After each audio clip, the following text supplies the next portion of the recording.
দেখেছো আমার ফোন চলে এসেছে। আদিত্য, হ্যাঁ আদিত্য, আমি রেডি। হ্যাঁ আমি রেডি হয়ে গেছি। আমি আসছি, এক্ষুনি আসছি। মামা শোনো না, আমি বেরোচ্ছি বুঝলে, দেরি হয়ে গেছে অলরেডি। বাবা আমি আসছি। হ্যাঁ বাই মামা। মামা বাই। আরে আস্তে আস্তে সাবধানে যাস, পড়ে যাবি। দুগ্গা।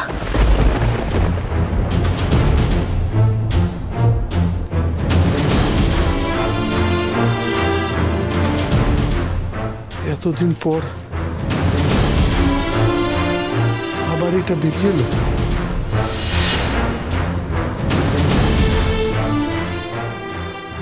এর জোড়াটা যার কাছে আছে আমি জানি না সে কোথায়,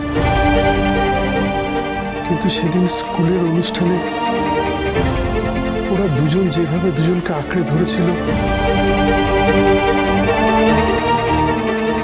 রক্তের টান যাবে কোথায়? কিন্তু এতকাল পরে এটা যখন বেরিয়ে এলো, আবার ওদের দুজনের একসঙ্গে কোথাও দেখা হবে, তাহলে কি সত্যিটা বেরিয়ে আসবে? তাহলে কি আমার প্রিন্সেস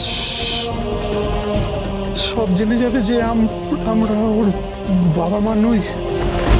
তাহলে আমি নিজেকে সামলাবো কি করে, আর শ্রুতিকেই বা বাঁচাবো কি করে? আমার এখনো মনে আছে ওই মেয়েটার নাম কি, সুদীপা।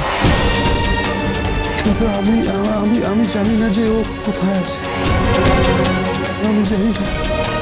এই ঈশ্বর, আমি কি করবো?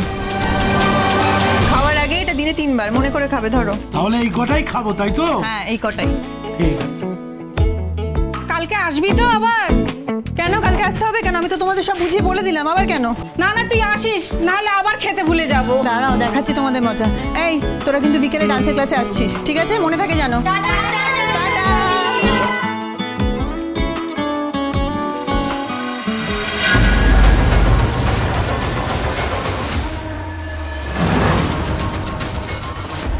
আমার পালসটা একটু দেখে দাও না বোন। এখানটা দুক করে। সরে যা। আর একটু দেখে দাও না গো। সরে যা বলছি। বেশি তেজ তাই না? তোর গুমর আমি ভাঙবই, খুব তাড়াতাড়ি ভাঙবো। তোকে আমি বিয়ে করব। সুদীপা, তোকে আমার কাছ থেকে উদ্ধার করবে এমন কেউ নেই নবীনপুরের।